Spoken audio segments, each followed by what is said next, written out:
One more time. One more time. One more time. Can't stop. Oh, no, you can't stop. Can't stop. Can't stop. Oh, let me hit the music. Where's Nate? Oh, there's the intro music. The intro music? Okay, we're playing a game. Everybody, hold on. We're playing a game here. Got stuff going on. We just can't stop. Can't stop? Can't stop. All right, I'm doing that. I'll take a break. Okay, we will break I'm now. still going. Are we stopping?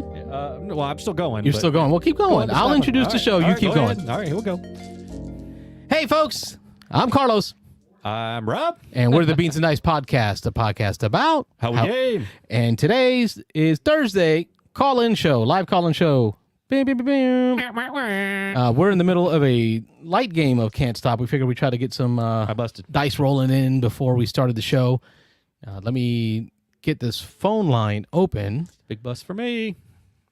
813-618-7099 is the phone number. The phone line is all about what you've been doing gaming-wise. Yeah, Thursday Night Call-In Show. We always want to just talk to you about what you've been up to, what you've heard, news in the industry, board gaming, all kinds of geeky goodness. We talk about movies. We talk about TV shows, all the stuff that we just want to talk about. Anything board game adjacent, anything nerd adjacent. That's what we're here to talk about. So give us a call. Light up those lines. Don't let Mitchell be the first caller if you want to do a thing. The meta in the meta is Don't Let Mitchell. Yeah, it's a game within a game within a board game show. How about that? Now we're playing a... I think you heard me call his name. Beans and Dice Podcast. State your name. Where are you calling from?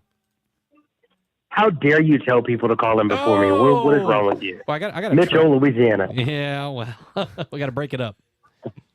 How you doing, brother? Yeah. Oh, I'm doing all right. How are you guys? It's first week of summer for you, right? Well, yes. As of Saturday, I am free, so it's been a lot of gaming on my end. School's out. Yeah, I've seen you post the pictures. There's been plenty of pictures of plenty of games. Yes, indeed. I figured every week I try to talk about a new game that I've played, and I played a game that I did not expect to like. Usually I shy away from IP games. I feel like they tend to be cheesy, but this one was actually pretty good. It's from Funko, and it's Godzilla Tokyo Clash. I've played it. I assume you guys have... Oh, you have? I have not played that one, no. Do you like it, Carlos? I enjoyed it. I would not put it on my love list. It was a buddy of mine, Barry Kreiter, who brought it over. Okay. I think it's a fun fighting game, and there's a lot of area control. It was very thematic to the Godzilla theme. You're throwing cars and tanks into buildings, damaging stuff, and it's got gorgeous models. Models? Models. Minis? Minis. Okay. I was very confused. Minis, models, yeah, whatever. Yeah, so I think the reason I like this so much, did you guys ever play Rampage back in the day, the video game? For sure. I have Rampage, the board game. Exactly. Oh, I didn't know there was a board game. Well, yeah. I was going to say, I feel like Tokyo Clash is a Rampage, the board game. You're Godzilla, and you're throwing cars at people, and you're throwing the other kaiju into other monsters. And I mean, it was a nice surprise, and maybe it's because I went in having low expectations, but I thought the combat was pretty unique, where if you hit somebody, then you're taking cards out of their deck and scoring those cards, and then they're also losing those cards from their deck. It was a nice fresh take on combat for me. And then, of course, as you're destroying buildings, it's called energy, I think, in the game, but I thought it was more like a rage. Like, destroy this building so I'll have more strength to do something else. I enjoyed it a lot. Just cueing Carlos to pull it up on the BGA, so he's scrambling to do that real quick. We'll try to get some images up. But, Rampage, the board game, they actually had to change the name because years and years, we'd been out, for like 6, 7, 8 years, and then I guess there was a licensing thing that they didn't have permission to use Rampage, so they had to change it to, what is it, Terror in Meeple City, I think is what that's the current name of it, but I still have the original Rampage, the first edition. Yeah, that's a dexterity game. You're actually flicking discs, knocking over buildings and stuff, so, yeah. Oh, yeah, this is completely different then, but I guess theme-wise. Yeah, no, the theme hit off well for me. The minis are you can be the King Ghidorah or Godzilla or Mothma, and then whatever the drill hand guy is. Okay. And they all have asymmetric powers and decks, and like my thing, I could, because I was the guy with three heads, I was a dragon, it's like if I earned 3 heads, then I could like do more damage, and I don't know, for an IP Funko game, it was a surprise, and the minis are nice. They're different colors. They have a little bit of a wash on them. The components are nice. The little buildings that you can knock down. And I enjoyed it. I think this one was a Target exclusive. I don't know if it's still a Target exclusive, but I think when it first came out, you could only get it at Target. And I know I've seen it at Target a bunch of times. And now that I'm seeing the cover and stuff, I remember Carlos talking about this a while back. But yeah, you enjoyed it, I think. Yeah, I did. Yeah. I felt it. it stayed a little bit longer than I wanted it to. Welcome. Okay. How'd you feel about the amount? Well, I can't talk to Mitchell. Him and I are on completely different time warp continuums. How fast was your gameplay, Mitchell? Well, so it was probably once we got the teaching the setup down, an hour, maybe a little bit over an hour. So what I like, and this is also really themey. So there's this bomb that you can that's going to drop and kill all the monsters in the game. Well, the more buildings that you destroy, it's going to hasten how fast that bomb drops. And so the way that we looked at it is like, they want to drop this bomb, but they don't want too much collateral damage. But then as you destroy buildings, you're killing people, and so there's less room for collateral damage, and it's going to speed up them wanting to drop this bomb. So it might have been 3 or 4 rounds because we were destroying a lot of buildings, and so that made it happen sooner. Maybe you guys just weren't destroying as many buildings, Carlos, and so it went longer. That could be it. I felt weak for a while, like I had spent all my energy and was not getting enough energy back to combat. And I think it had to do because Barry really did tear up a whole section of the city, and I was in a blank zone, so I couldn't. I think you get a certain amount of power for killing tanks, a certain amount of power for killing buildings. Am I right? Yeah. Yep. So I think my area was kind of depleted of it, so I had to make movement, and movement was not as fast as I wanted it to be. But I guess every time he steps, it's like a whole few city blocks, right? Oh, really? Yeah, it's Godzilla. But I enjoyed the theme. I think they did a great job with the I don't know how to say it. It's not the artwork. Is it the artwork? Would you call it the artwork? The aesthetic of the game had this worn feeling to it, like an old movie poster. Okay. And it just came across really cool. And I'm seeing just on these pictures on BGG that we're scrolling through here, the edges of the cards look worn. Is that just a look, or is that in these photos? Is this just a worn copy of the game? Like you can see the blue up there. No, that's the aesthetic. Oh, that's just that. So it's supposed to be like that. Okay, yeah, that's cool. Yeah, fun game. I also played, and I think you guys had already played this because we talked about it on one of our podcasts. But I finally got around to playing Horrified. You have played Horrified, right? Oh yeah, that's a good game. That's I've not. Oh, you've never played Horrified? I haven't. Oh, wow. In Shrink, still haven't played it. Wow, that's a really good intro level game. Go ahead. So it's a cooperative game. You're killing monsters, and it's modular. So you put different monsters in, and just the ones that happened to be drawn, it was the Mummy and the Wolfman. And so each monster, before they're vulnerable, you have to do something to weaken them. And the Mummy, I thought it was so cool. I felt like I was in an escape room. It's like he has this puzzle, kind of like a slide puzzle. And in order to move things in the slide puzzle, you have to go and discard items in a laboratory. Right. So it's like, I guess, what you're researching. And so then it's not just, can I do that? But then also, what's the most efficient way to solve this puzzle so that he can be vulnerable? And it was just, Is that like a sideboard? So each monster has their own sideboard. Right. Depending on the difficulty level and the number of players, you have the different number of monsters out. And so if you have that monster in, it's almost like a mini escape room. And I thought it was the best integration of anything like that I'd ever seen other than an explicit escape room board game. And that was a lot of fun. And then the other monster, the Wolfman, was completely different. Like we had to discard items of a certain color and number to make this potion to, I guess, change him from being a werewolf before we could hit him. So it was also very, very themey. Right. The theme is heavy in that. I did feel that it was, again, going back to mechanics, that it was all just kind of variations of what kind of felt like the same puzzle. I mean, they all had a little different way to get there, but it's definitely running around, collecting items, and then depositing items in either certain places or certain ways to move along a track or to do a combination of things to beat a particular monster. So the theme is where they really brought this one together, is that the ways that you beat the monsters are different. Again, they're all kind of, to me, they felt like variations on a theme. I've only played it, I think, twice, and so I haven't played through all the different monsters, but I enjoyed it. Again, I think it's a great entry-level what we maybe call a gateway, co-op game that you can bring new players into. Being cooperative, it really lends itself again to fostering, helping out a new player.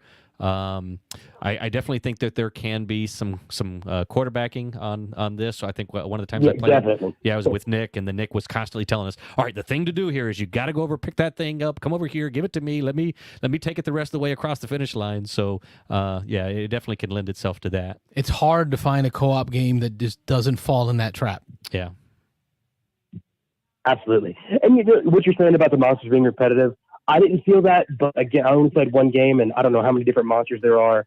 Maybe I just happened to get two that were different enough. Sure. But one of my favorite mechanics, and Carlos, I think you would like this because it's steamy, it's like, so you're on the board, you're fighting these monsters, and then there are these events that happen after every player's turn.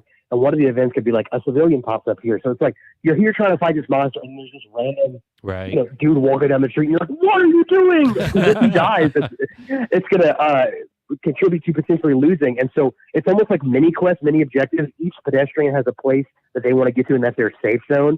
So you have to either like maybe let the monster kill them and harm your progress, or you can you may have to waste time and go and hold them by the hand and bring them to wherever they're trying to run to. And it just felt so much like real life, or like in movies where it's like, what is that guy over there doing? Come on, I have something to do.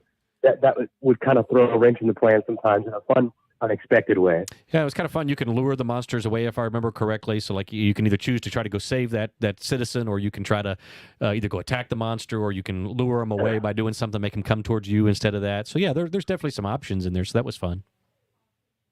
Yeah. So I'm really looking forward now to playing the American Monsters that just came out last year. That was on the Dice Tower list. Yeah, that looks really cool. It's the same mechanics, but I've heard that those are a lot stronger monsters and probably fixes some of those variability issues you were talking about, Rob. Have you played that expansion? I haven't. No, I've seen it, and I think is that the one that's all black and white? Are all the characters? I can't remember, but I'm not sure. I've just seen the box. My friend Jeremy, who taught me the base game, he has the expansion. Hopefully, we'll play soon. So Jeremy has everything. That's what I keep. That's like the general theme. Jeremy always has everything. Yeah, he gets them. Well, we all have guys like that in the group. So and we're glad to have you, Jeremy, and for all the Jeremys and all the different groups in America and all over the world. We love having you in our group. Keep buying games. Yeah. And one last thing before I sign off, Carlos, you'll probably like this. I'm going on BJ's stream on Tuesday night, Board Game Gumbo, and he said, "What you want to bring a game to teach?" I'm like, "I don't have anything super new." He's like, "How about Chocolate Factory?" So we're playing Chocolate Factory, a live play. I know that's a big game that you like a lot, Carlos. So try to tune in if you have some time. You're going to be putting that one on live stream on Board Game Gumbo. Board Game Gumbo, which BJ is in the chat now saying, "What's up?" Nice. All right. And we will all say, "What's up" to BJ. Hey, BJ, Board Game Gumbo. What day are you guys doing the Chocolate Factory stream? On Tuesday. Tuesday, folks. Tuesday. So this Tuesday. On Twitch. On Twitch, Board Game Gumbo. Check them out on Facebook. They got a Facebook page as well as a YouTube channel and on Twitch. So BJ and Mitch will be doing one of my favorites, Chocolate Factory. Yeah. All right. You guys have a good show. I'll see you guys later. Thanks, Mitch. Hey. Take care. All right. Sure. I just noticed my dad chiming in there. Yeah, I was going to bring that up. Yeah. I hadn't seen him. I know you've been talking about your pops the last few shows chiming in. So good to see my dad popping in there. Say, hey, we're on time tonight. Or Rob was on time tonight. Yeah. Last week we started on time. Or was it 2 weeks ago? Started on time, but I was about 5 minutes late. Come on, cut me some slack. All right, so I got some comments on what Mitch was talking about. Phone lines open 813-618-7099, and then we'll hit the stream here. First one is on the Godzilla game he talked about. I was going to say, and Robert brought it up. Yeah. If you liked the Godzilla Tokyo Clash, you may want to consider trying GKR. Giant Killer Robots. It's going to give you, and he's right. Rob's right bringing it up because it gives you that feel of that 1v1v1v1 that you can do in Tokyo Clash, but with a deck builder that is so tied into the theme. And no, not a deck builder, because you build your deck before the game starts. Is deck construction would be the word for it? Deck construction. Yeah, deck construction. Yep. Yeah, but each card you put into your deck is going to be a system that goes onto your robot. And every time you draw that card, it allows you to use that system. But whenever you take damage, you got to discard from your deck, which means some of your systems are starting to go offline because you only get maybe 5 lasers for your right arm and like 5 missiles for your left arm. And as you discard the cards, it dies. Like your systems are going down. I hear Mitchell saying the video quality is really low. We are having storms here in Tampa. The weather is really bad, so it could be impacting our bandwidth. Okay. Enjoy the audio. As long as the audio is coming through, I think that's my most important feature, my hope. Yeah, Carlos is the audio guy. And then, Mitch, you talked about Horrified, and the question I have, Rob, is what are every time I think about bringing out like a Horrified, which I haven't even played yet, but I keep hearing it's a family co-op game, I immediately default to Marvel United instead. Well, wasn't a huge fan of Marvel United. I know I'm in the minority there, and all the Marvel lovers out there can get on my back. But we got a caller. Jump over to that. Beans and Dice podcast. State your name and where you're calling from. This is Ron Frazier from Atlanta. Hey, Ron Frazier, how are you? Hello, Ron. I'm doing great. How about you guys? Doing good. We're talking about Horrified and Marvel United, kind of comparing the two. Thanks to Mitch's call because he beat you to it. Well, you're right on time with the Marvel stuff, so I know you're a big fan. Have you played Horrified? I have not played horror. Okay. All right, that's fine. Can't really compare the two, but yeah, just the different games, but I'll talk about that after. What did you want to talk about, Ron? I want to go to space. Okay. This past Monday, I had off for the holiday, and I got in one of my favorite games ever, Zaya, Legends of the Drift Zaya? System. Zaya, really good game. Yeah. Any day is a good day when I get to play one of my favorite games. I agree. And, so played it 3-player. How long did it take? And we played for 3 hours, and it was a very low scoring game. Okay, I was going to ask how many points you went to. That game, you can set the victory points, and it can greatly affect the length of the game on that. Yeah, it has been a while for the three of us, and actually one of my friends had only ever played it once, and that was the base game without the expansion content. Yep. Which, makes the game even more fun. Sure. And he commented, and I agreed, and that's the comment. The common criticism of it.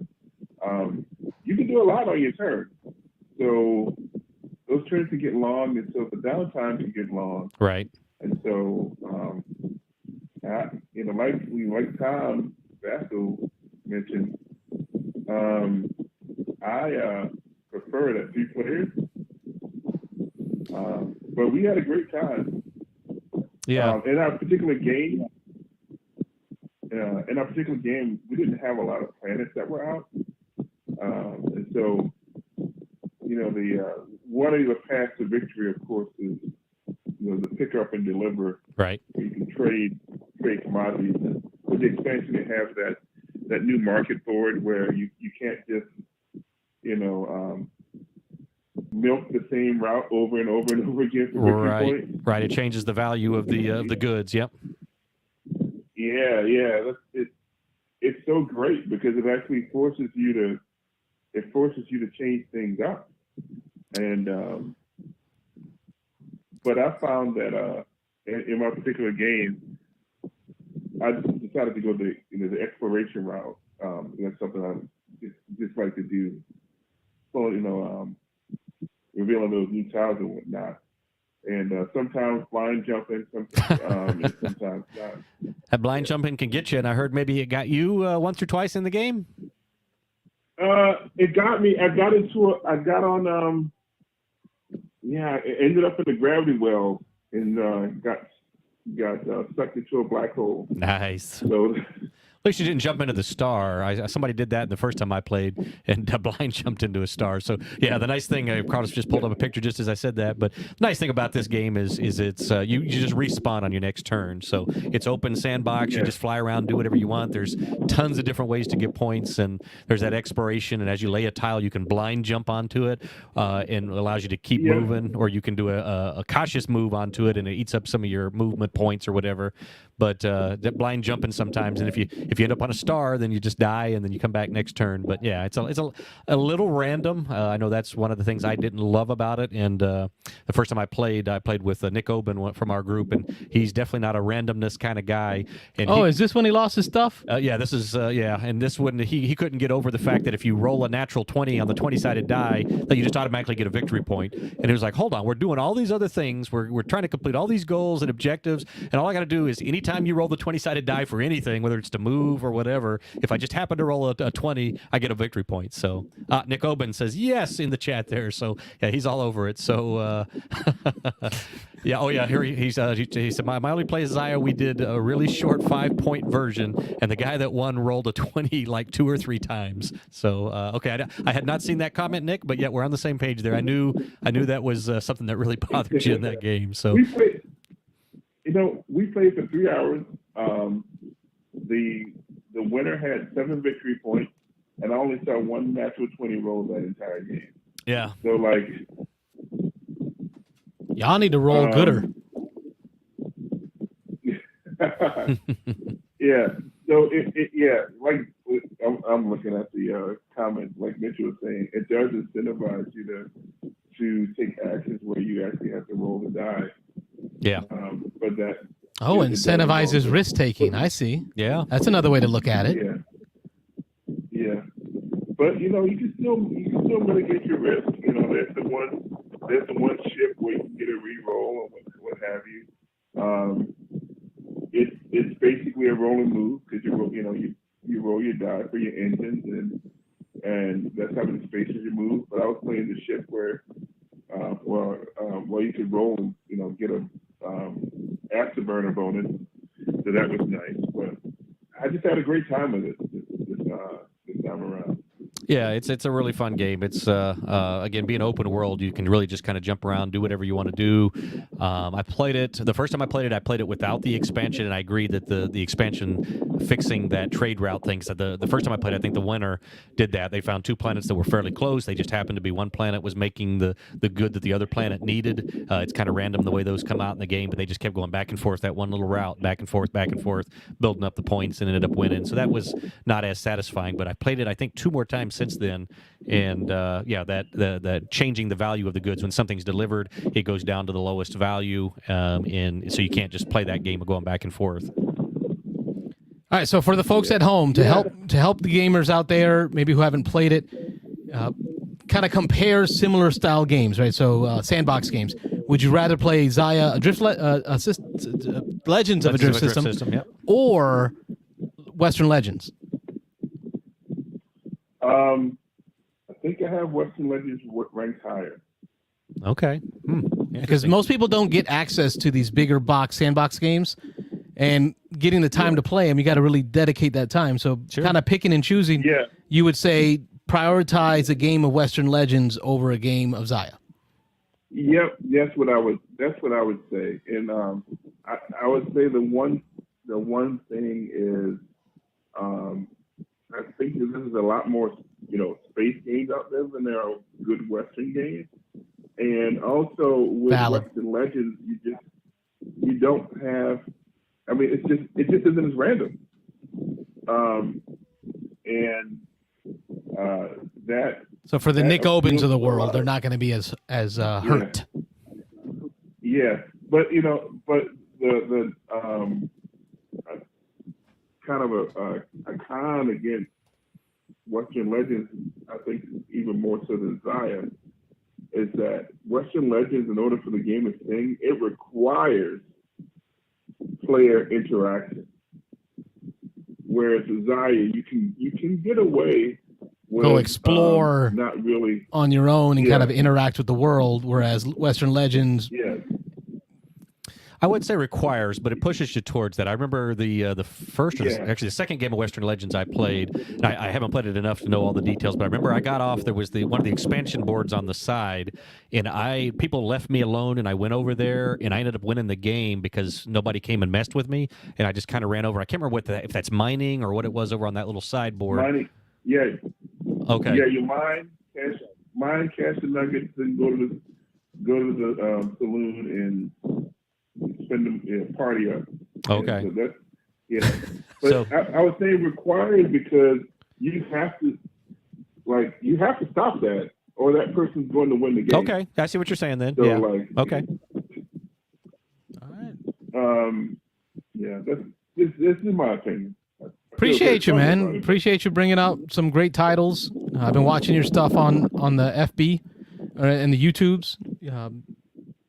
We thank you for being caller number 2 every week now. Got that spot. Yeah. Thanks, guys. Thanks. Have a good night. Thanks. Take care, Ron. Go. Take care.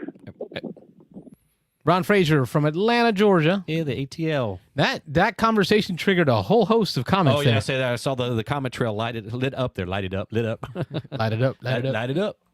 Phone line's open, 813-618-7099. I think we hit most of the comments that were going while Ron was talking. Mitchell talked about the only negative being the long play time. Zeno, of course, he loves Zaya, so he's all like, what? Well, speaking. Oh, you can't. Here's his name called. Beans and Dice Podcast. State your name. Where are you calling from? Well, my name, really? No. Yeah. I just happen to see you guys are talking about Zaya. Right on cue. Well, tell us a little bit about why you love Zaya. We know you got everything ever made for the game, and you spared no expense on that. But what is it about Zaya that grabs you and keeps you coming back? Well, I like how it is open sandbox. I like how it's never the same game. That's a big thing for all the games that I play. But what we've been learning the last couple times we've been playing is there is serious combinations that they've got going on. First, I thought the game was broken, and then we played a game with the ramming rules where you can ram somebody and infinitely keep beating them up for it. And then my son, we played last Wednesday, and my son went ahead and he played this ship that had the ability to explode and kill itself by overloading its weapons. Oh, nice. And then, he would pop off the board, and then you couldn't attack him back. So what he did on a tier 1 ship, he took the biggest missile possible, ran on everybody, fired the big missile, overloaded the weapon, blew himself up, and still killed you, and you couldn't get revenge because he was off the board to the end of the turn. Mm. Does he get points for this, or? Yes. Yeah. Every time you take out a ship, you get a point. Okay. And so you can't have revenge back at him because... oh, he infuriated Ed. You have no idea. Funny. Yeah, that seems to be his play style. But this is... Yeah, but the thing is he keeps finding combinations in the game which I think is broken. Then I realized they put all these different combinations to make them all broken on purpose. Yeah. That's what's so neat about the game. I thought it was a flaw, but now that I've noticed that there's so far I've found 2 or 3 different ones.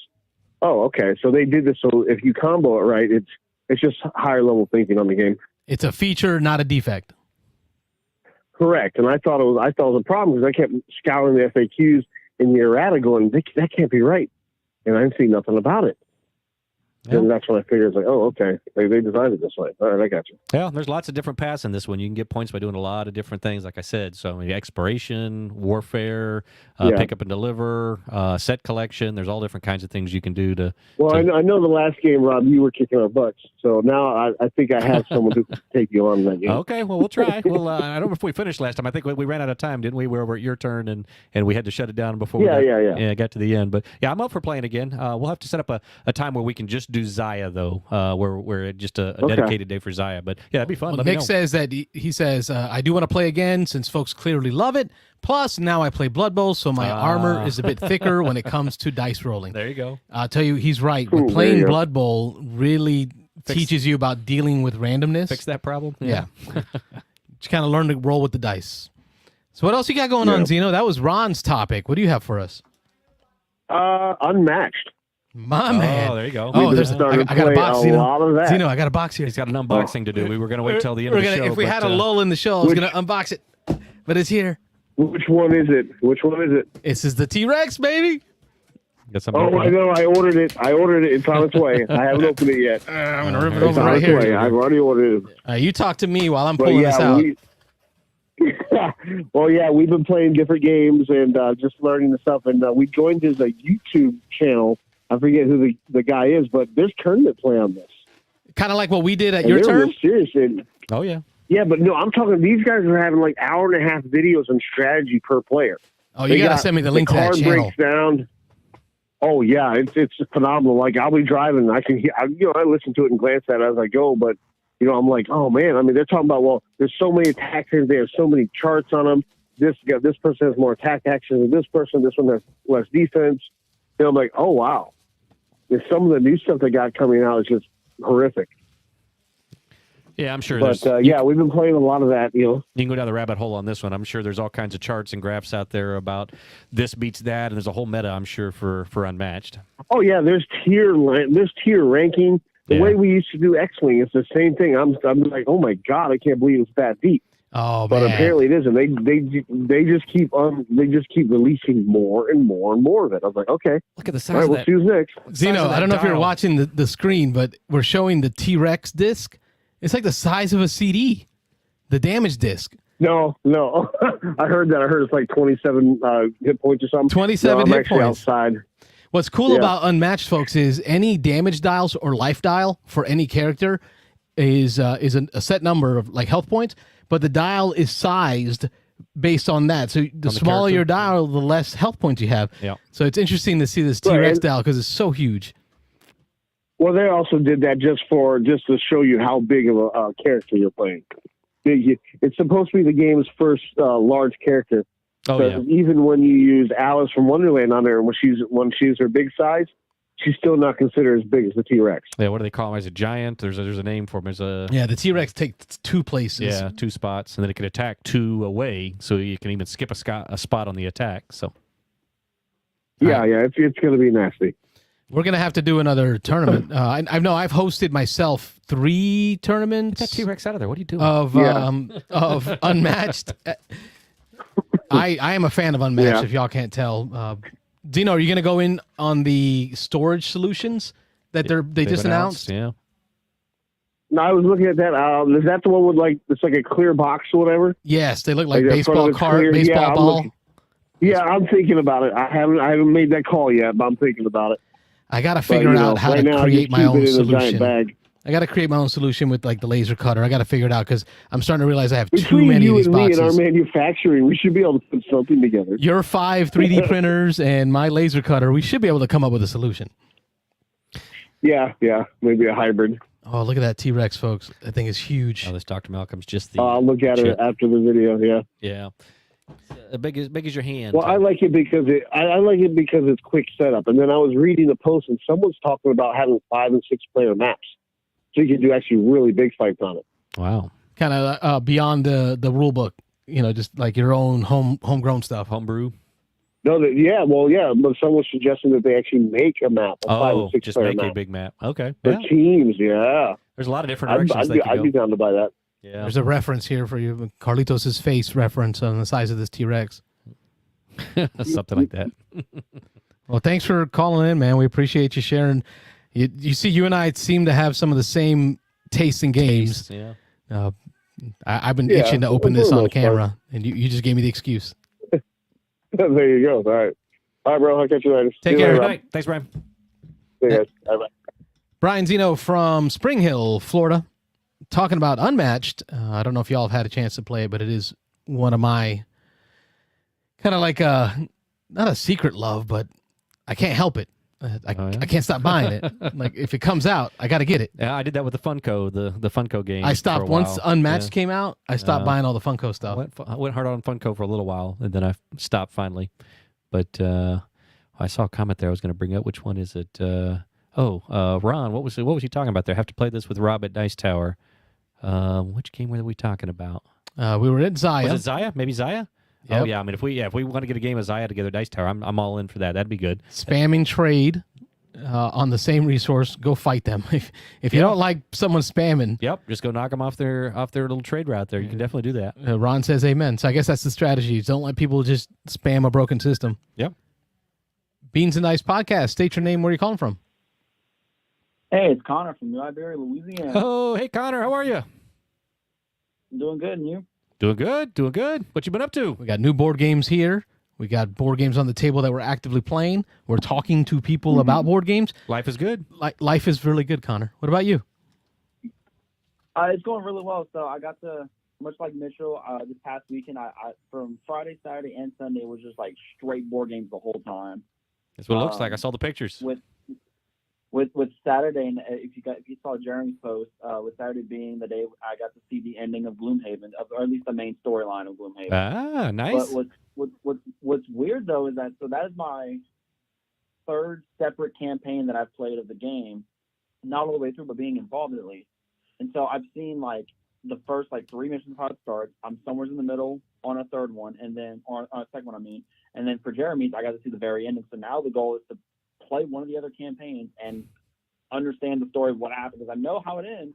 It's like, okay, what happened? Got to bridge that gap. How did you get there? Well, that's what that game's all about, is the adventure, the story, getting from point A to point B from the beginning to the end. Yep. But yeah, so that was my weekend. But I will say one game that I played that I thoroughly enjoyed the most was Fallout, the board game. I don't know if you guys have ever played Fallout, the video game, at any point. Are we whether it's talking original or- Fallout, the worker placement there's a board couple different game? Fallouts, There's a yeah. few different Yeah. ones. Which one did you play? Oh, okay. It's the narrative board game. Okay, the Okay. character building, kind of building up your stats board game. Fantasy Flight Yes. Games, if I'm right, I think did that one. I'm pretty sure it's Fantasy Flight. Yes. That sounds right. Yep. Neither one of us had played it. Yeah. Some people in our group had played it, and this one came out a while ago. I'm waiting for Carlos to pull up the BGG here real quick, but I want to say it was what 3, 4? Yeah, it was 2017. So 5 years ago now.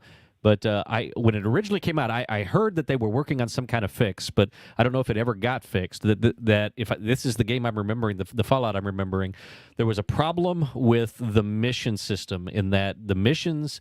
You could, theoretically, with the randomness, you could draw all 1-point missions and have no chance to win the game because somebody could draw 2- and 3-point missions, and by completing their missions, even though they're a little harder, they could get to the end really easily. And if you got unlucky and kept drawing maybe just 1- and 2-point victory point conditions, that you had no chance to ever win. And so a lot of people were turned off on the game originally because of that. But, I mean, it's been 5 years, so maybe they fixed some of that. I don't know. But you sounds like you enjoyed it.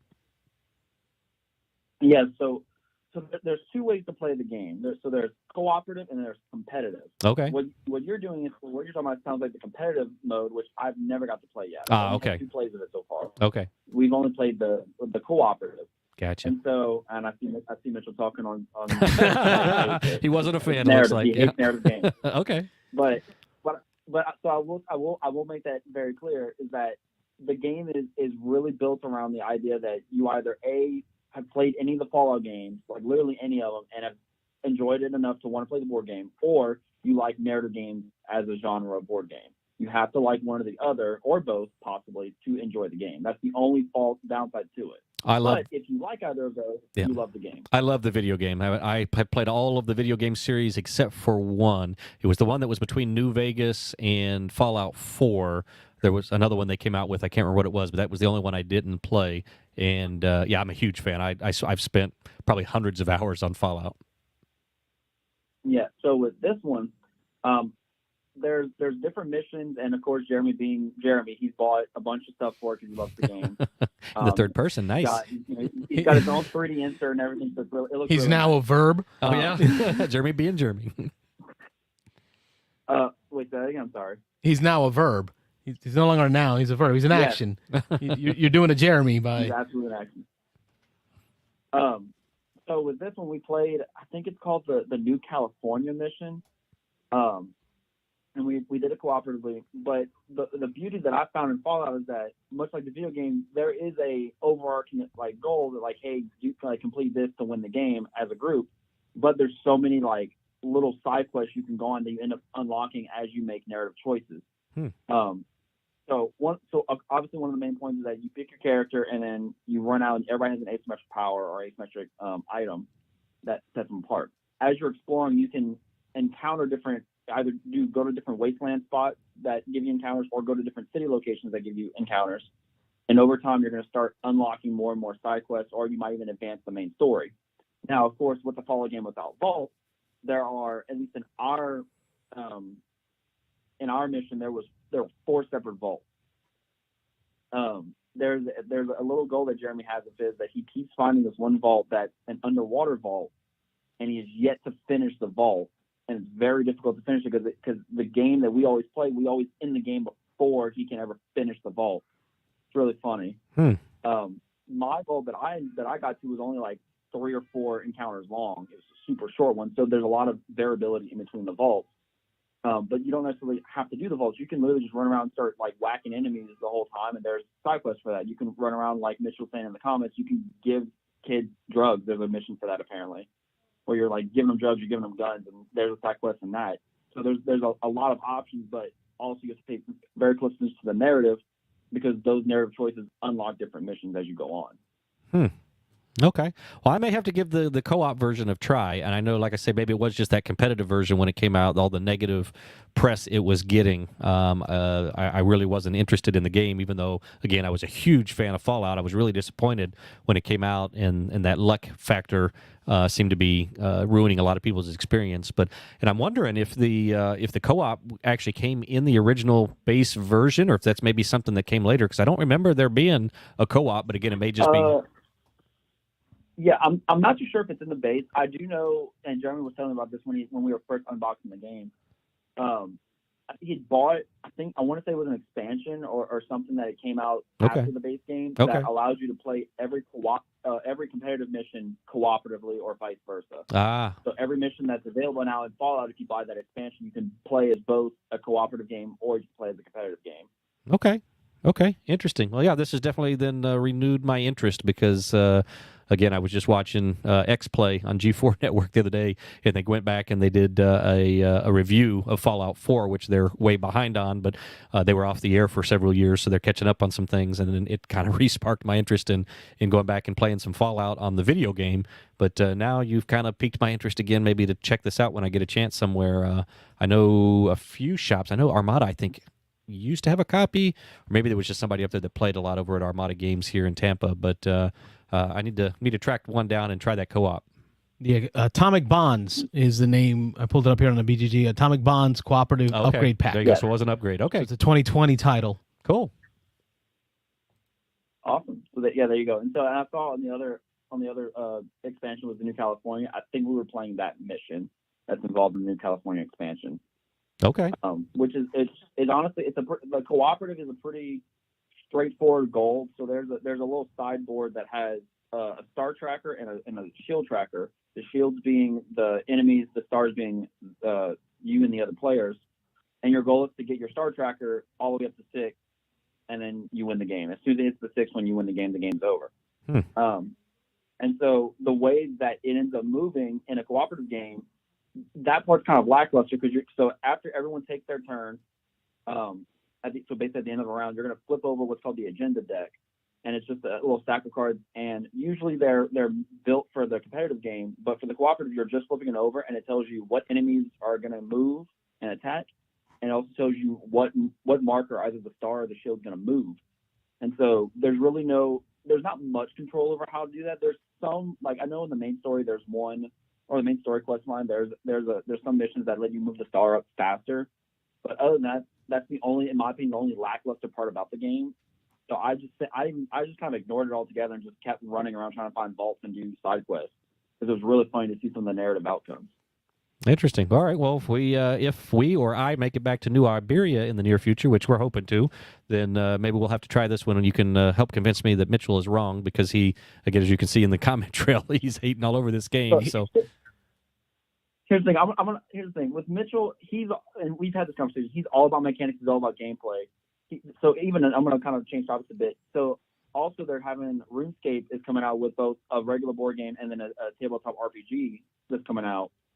And I finally convinced Mitchell if the TTRPG is good enough, I'm going to learn it. I'm going to try to run a game of it with him because I want him to understand and learn that narrative games can be fun. You just got to be invested. And it's weird because Mitchell's a theater kid. He should. Right, I would imagine he would be into the RPG thing, but he must think we're the nerds. Yeah, nerds. Maybe, I guess it'd be really funny because part of the Fallout game is like the person to your left, whoever triggers the encounter, the person to your left reads the encounter cards so that way you don't accidentally read the choices or read the outcomes of the choices. Right. And you're supposed to read the flavor text and you're supposed to read the choices.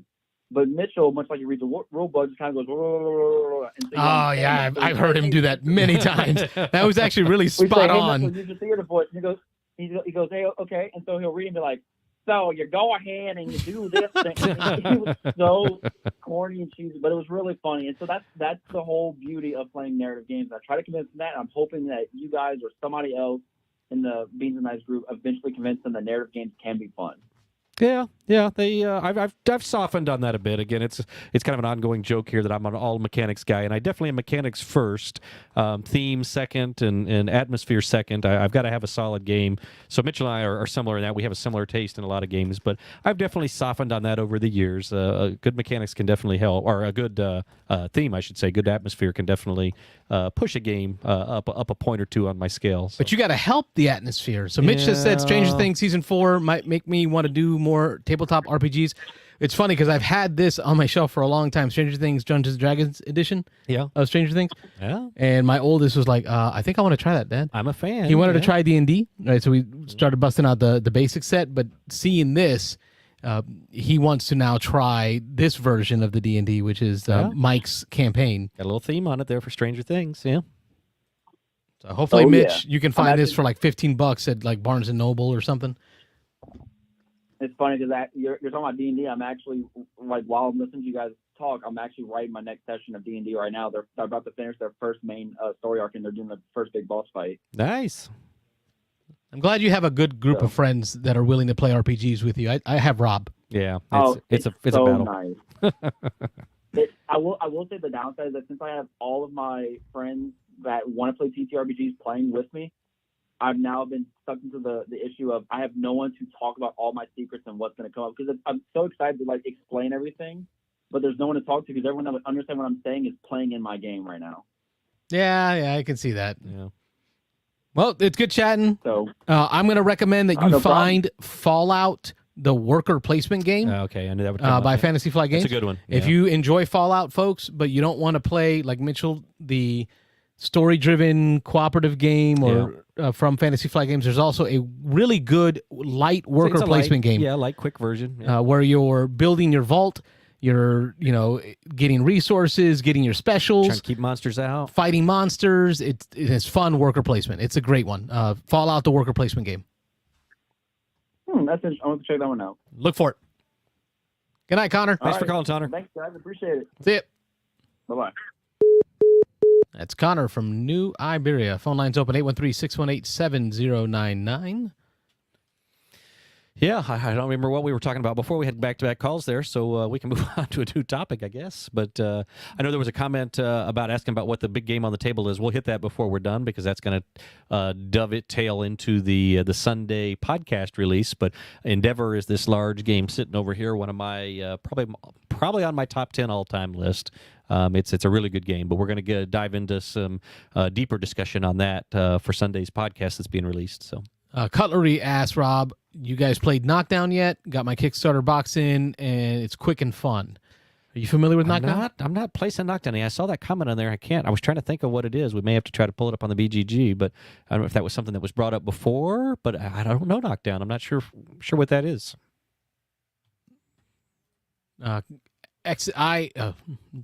Connor. I think that's Connor. Yeah, I believe that's Connor. I believe that's Connor, yeah. Endeavor is a great game. Oh, yeah. Endeavor is really good. That was one that I had been singing the praises of. And I was kind of late on board on that one, but that's a good game.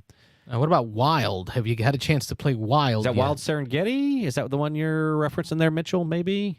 I'm not sure. Just Wild. But Wild Serengeti we talked about a little bit, I think, last week. Somebody had that. Who had that? Oh, here's a call coming in. Beans and Dice Podcast. State your name, where you're calling from. Hey, Carlos. This is Nick.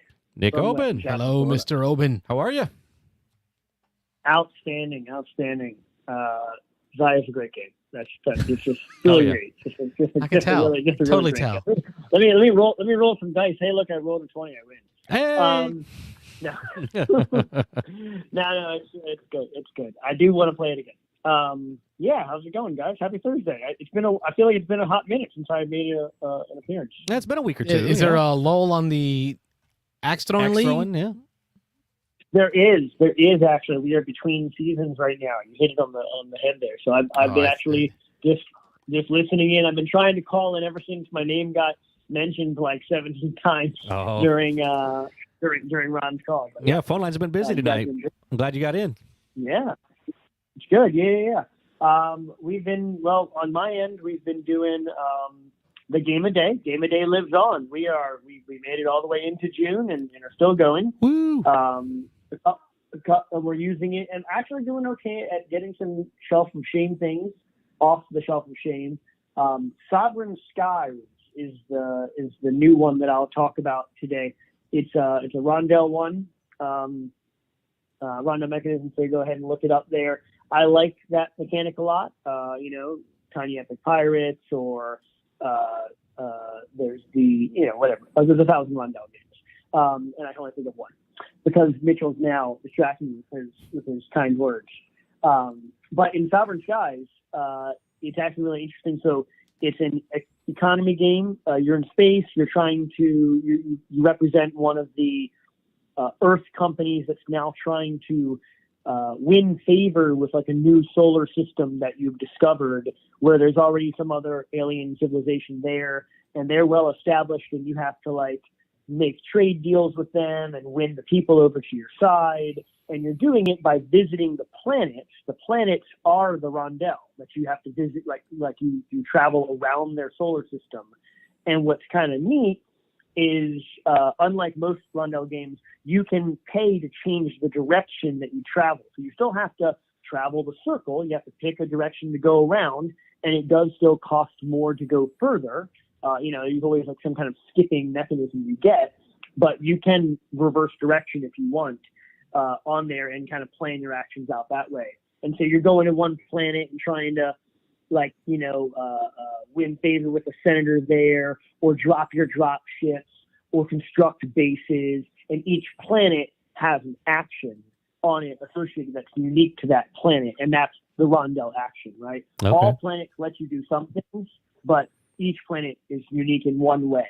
And then you can, it's really neat. You can either, I see it's on the screen there, you can, at each planet, it's random each time. So you set the solar system up and the planets are in a random order. So you kind of have to figure out how the flow goes. Because of course it's cheapest to only take one step at a time. Don't ever turn around and only move forward one step. That's the most energy efficient way to play the game. You just find those like 1, 2, skip one, do the next one patterns you can do per game. And then when you go to a planet, you can take 2 actions out of the 3, and it's a zero sum. You can just take 2 actions. If you only take 1, you gain a resource, or you could pay a resource to take all 3. And so it's kind of a neat little decision space there. You might want to go to a planet and say, you know what, I only need to do one thing here, and I'm going to get some resource, and it's on my way anyways. But it was nice. It was a good game. The boys picked it up easily. It plays relatively quick. It has a variable end timing, that the time is the game end is triggered when basically you as a group have interacted with this alien solar system enough. So when you've built enough bases, or when you've recruited enough of their senators, the game is going to end. So it does kind of depend on how fast you push that, kind of like Terraforming Mars or other games like that, where if you never actually progress your economy forward, the game just keeps going. But because, of course, you want to end the game in favor of you, you kind of strike when it's a good opportunity. So it's neat. It was a good little game. It may just be the pictures we're looking at, but it looks like it's a pretty small footprint. Is it a small game? Or, okay. It is actually, yeah. So the box, I'm actually holding it right here just because I need to reference it. The box is definitely like half size of what, if you're picturing a full size, like that little thing there, it's like smaller than a piece of paper. Like that box is smaller than 8.5 by 11, but just around that. I can probably whip out a tape measure here. It's probably like 8 inches by 10 inches or something. Okay. But yeah, it's a nice small game. Not like travel size compact, but it is by no means a table hog. Nice, quick to set up, really easy to set up. It is, I didn't mention, it's slightly asymmetric, so you will play as one of the companies that's going there trying to vie for favor in this new solar system, and each company has a different ability. So that's kind of cool. I don't know all those little custom boxes. I don't have those. Okay. The I think those are print. shiny, though. Yeah, those are probably somebody printed those out, which to make it a little more portable. But okay, yeah, it's I've heard of it, but I haven't heard anything about it. But I've heard the name of the game. Looks like Deepwater Games publisher, designer Aaron Andrew Wilson. 30 to 60 minutes, 1 to 4 players. Okay, cool. Yeah. I'm actually intrigued on this one. I know I was a little quiet letting you talk, but because I was actually trying to listen to the what's going on, the mechanisms. Did my first real rondel game. I say real. The Crusaders. Crusaders. Yeah. And really had a good time with that. And so this is anytime I see a rondel like that, that's the first thing I was going to mention as well. I was like, maybe I shouldn't, because I always jump to that one. But yeah, it looks a little like Crusaders. Crusaders, you can't reverse direction, so that's kind of a unique mechanic. But yeah, that's pretty cool.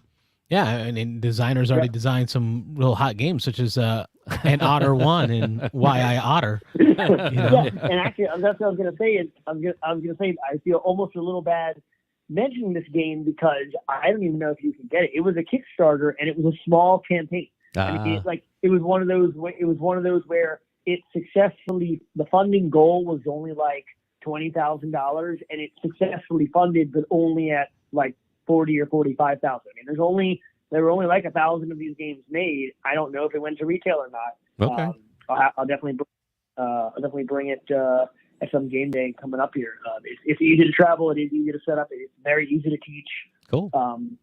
Every planet you can do 2 of the 3 actions are the same, and so it's just a matter of where you want to spread out and do your thing. There you go. You can purchase right there. There you go. $15 plus $8.25 shipping. $15. Yeah. I don't know. I think His Carlos's information is just happens to be filling in on the sheet. I got to move that to another screen. Yeah. We'll figure this out later, folks. Yeah. Don't look at the screen. Don't want any personal information out there. You go. Yeah. You're out of control. $15, bro. That's Well, shipping was almost as much as the game was. I know that's okay. So let's talk about that. Like when shipping costs as much as the game, do you still buy it? Is there a problem? Amazon has trained us to really hate that. But other than the Kickstarter world has reminded us that shipping is a thing for sure. I mean, that would be it. I know, Carlos, you live vicariously through others with your Kickstarters, but that is a thing sometimes. You'll back a game on Kickstarter and the game is $50 and shipping's $20, and it's kind of like, ooh, I don't want to do that. Yeah, I know Alex on Board Game Code just did a whole thing on that with the there was the whole big deal with Simon and their Kickstarters and stuff. But yeah, that's it's a little out of control right now. But yeah, you got to make those hard decisions now. Is at what point is it if you're buying there was a $30 game and they were charging $40 for shipping, and so it's just for the one box. Yeah, I mean it's kind of crazy. Well, it looks like I made a mistake because apparently this is the expansion. I don't know if you have the expansion, Nick. Oh. I actually, on the screen that I saw, it mentioned expansion. I was wondering if that was like, I don't know if the Kickstarter version is base game plus expansion. I don't have, if there is an expansion, I don't have it. I just have this base game. Oh, you might have it now because I just bought it. You may be gifted an expansion. Well, then we'll get a game in and it'll be a shared resource. There we go. Folks, you got to read before you buy. I love it. You're trying to do too many things at once. You're trying to run a show and buy a game on the side. That's funny. I will say, quick wrap up on the shipping thing, and shout out to our good friends at Your Turn. That is why I have switched up. First of all, I got off the Kickstarter bandwagon for the most part in the last year or so, and now if I do back a game, it's normally through a brick and mortar store, through the retail option like Your Turn, where then the shipping is absorbed by the group order, which is really nice. So it's a good option for anyone that is seeing those sticker on the shipping, and just go to your friendly local game store and see if they'll do a retail option, because if they can order 6 to 10 copies, they actually make some money on that. A little group plus buying. The shipping cost is absorbed. Yeah. Yep. It's nice. For sure. That's something. The only piece is, and I'll give you maybe time for one more caller after. I know the 3 of us got a nice game of Near and Far. Yeah, we were talking about that. Was fun. The boys and I played again. I wanted to get spam it and get a couple of plays in. And Leo, I think we hit this a little bit when we played, and Leo found. I mean, we checked the rules 7 times. That can you go back and forth and back and forth and back and forth on those combats, and the treasures, right? Being able to move from one space to the other, and just, if you've got like 6 movement, can you fight 5 times? And the rules make it very clear you 100% can do that. And Leo broke the game doing that, basically. I mean, he got to the point where he had like 6 or 7 base combat, and then had like 5 movement. And I guess shame on us for not, because you can deactivate those combat zones, by building a camp on either side, right of it, and that neutralizes it. But we didn't, and he would just leave town and go win 4 battles, and then go back to town, and then leave town and go in 3 more battles and whatever. And I mean, it was a runaway game. It was crazy. First of all, he ended the game fast because every time you win a battle, you put one of your camps down, and the 14 camps is the game end trigger. Right. So like Landis and I had literally played like 7 or 8 camps when he hit 14, and he had like probably double our score. Wow. And so I want to see if other maps maybe prevent that by maybe moving the threats further away, or if we just messed up. Yeah. And we were supposed to stop him from doing that by building camps. Yeah. And shutting down the threat spaces. But whatever.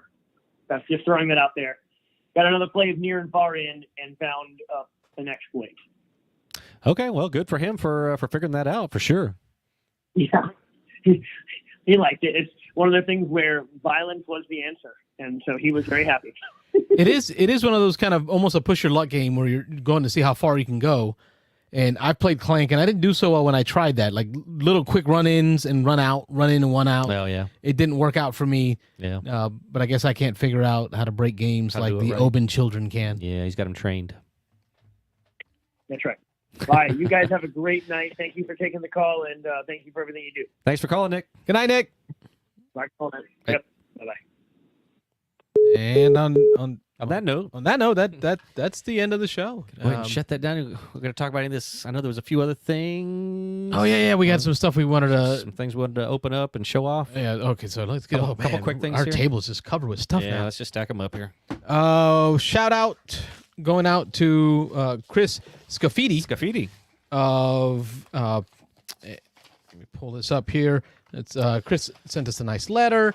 We met Chris in St. Louis. Yep. At the Stonemaier Design Day. Yep. And he sent us a copy of his. He was actually a guest host on the show. He's was designing a gnome game. Yep. This is a different one. GNOME. This isn't a full gnome. Yeah. a full board game, but this one is a card game. This is Nomadic Gardeners.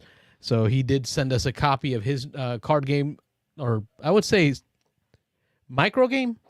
Okay, yeah, right, because it's more than cards. We haven't played it yet. We just unboxed it, just opened it up. It's got cubes, Rob's favorite. Cubes. It's got a folding board for scoring and for gameplay, and then it's got cards, a small amount of cards. I would call this a micro game. The cards are really good. Definitely a pocket-sized game. You can put the whole thing in a little container here. The plan is to have Chris join us in July. Okay. End of June. End of June. We have a date. It's in the email. I'll find it. Okay. But Chris will join us on the show.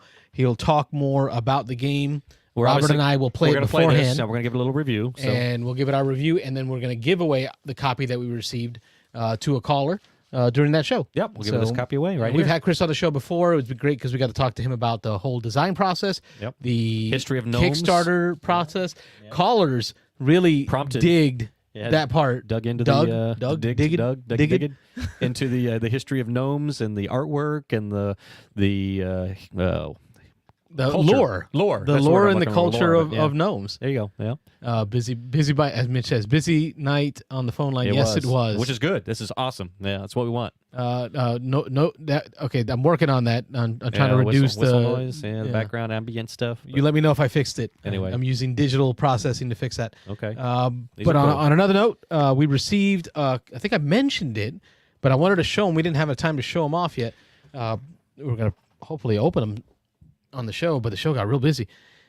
From Quick Simple Fun Games, Patrick Hebert of Quick Simple Fun, also of branded board gamers, and also of Escape Winter. He's a busy man. He does a lot of different things. He is a busy man.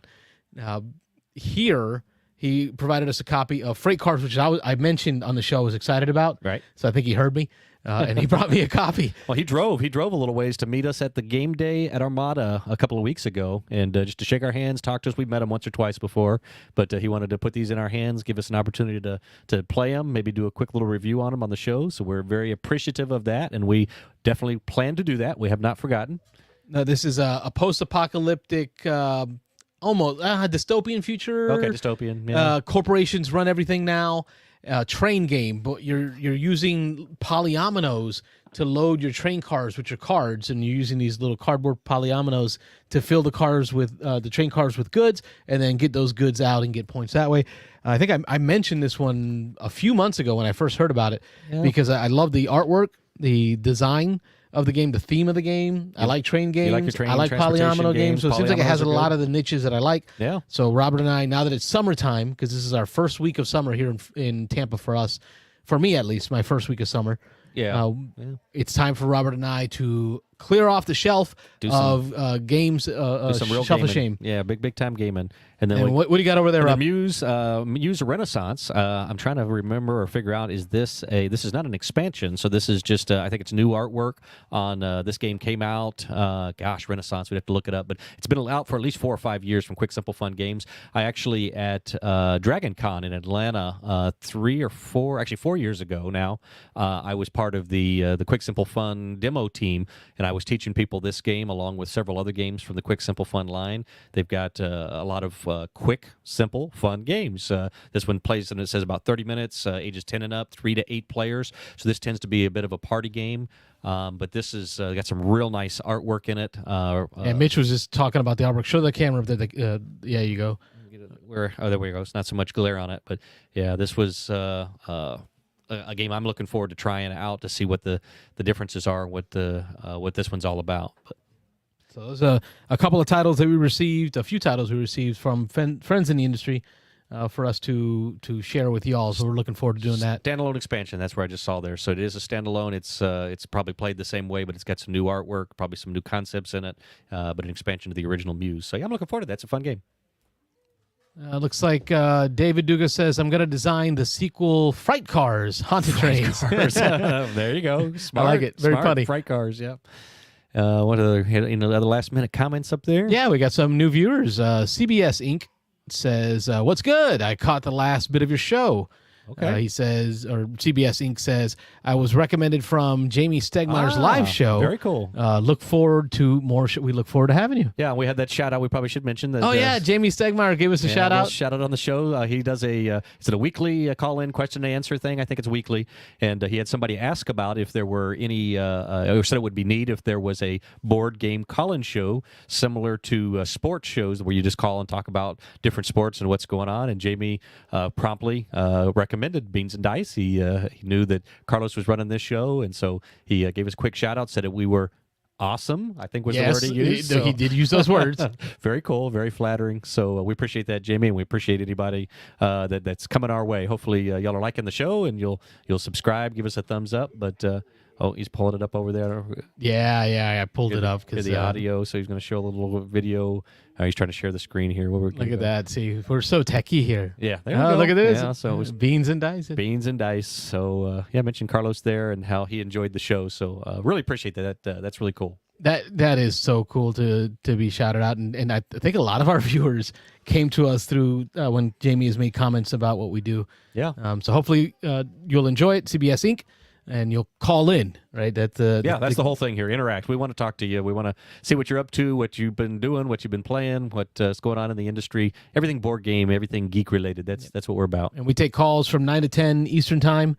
Then we finish off the show by sharing some of the stuff we've been up to. Yep. We will be recording the podcast tonight for you folks who are also listeners of the podcast. We will be recording the podcast tonight.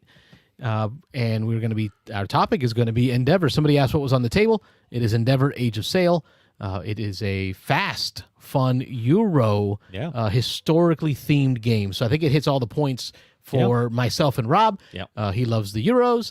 I love historical theme, and that game is right up our alley. It's a hotness for us. Mitchell's been playing a lot of that locally. Yep. He's making fun of my pronunciation again. Thanks, Mitch. So Mitch will join us tonight after the show for our recording. We will have it up for you Sunday, so you folks at home check out Sunday. We'll post up our next podcast episode on whatever system you subscribe to, either Spotify, iHeartRadio, and I think iTunes are the big ones. Okay, cool. Anything else in the comments there before we log off for the night? We could say we knew them when. Oh, yeah, right. One day. Hopefully someday. And BJ, don't you love how Carlos pronounced Dugas? Duga. What am I missing here? The S is going to be silent. Where can I find the Discord invite? CBS, the Discord invite is in our Facebook group. There's a permalink in the Facebook group. So if you go to Facebook and search Beans and Dice. I need to add that somewhere else. As a link because some people aren't on Facebook. I'm not sure how to get to it. Yeah. else to do. I'll figure that out. We got people who are techier than me. Where's Wayne when I need him? Wayne missed the show tonight, but he's busy. He's doing work stuff. So yeah. But we'll figure that out. We'll get a link on there. But if you can look us up on the Facebook on the Beans and Dice, was it community? What's the name of that page? Beans and Dice community or Beans and Dice podcast is the page, which is our group is linked on that page. Beans and Dice community, and then there's a sign up pinned on I think at the top of the Facebook for the Discord. There's a button here to invite people. I can copy this link and I can actually throw it right in the chat. There we go. Cool. Let's see, I'm learning technology. Cool stuff. I don't even need Wayne. I'm gonna stop paying Wayne. No, let's not tell Wayne. He's getting a 50% cut in his pay. He's gonna pay. get jealous. Yeah. But if you click on that, hopefully that'll take you to the Discord. Oh, Wayne's in the chat. You can get in there. Oh, Wayne did say he was gonna chime He in did on the make chat. Yeah, that's cool. All right, so I posted a link to the Discord in the. I think I got it. So CBS Inc. I think I figured it out. But yeah, just click on that, sign up, and we'll we got chat in there. We got BGA Board Game Arena games being signed up for all the time in there, even though we have no affiliation. But that's been our hotness recently. So if you're looking to play games digitally online, and you have BGA's free for the first level of membership. You don't have to sign up for anything other than just give them your email and a couple other pieces of information. You can go on there and play games for free. And we got Rob does. Yeah, hasn't paid a dime. Exactly. We got a whole active group of people doing that. I'm just soaking off of you. He just finds friends that are all premium members that can invite me to games. That's the way to do it. Yeah, save a little. Do better. I will do better. No better, do better. So on that note, that ends our show for the evening.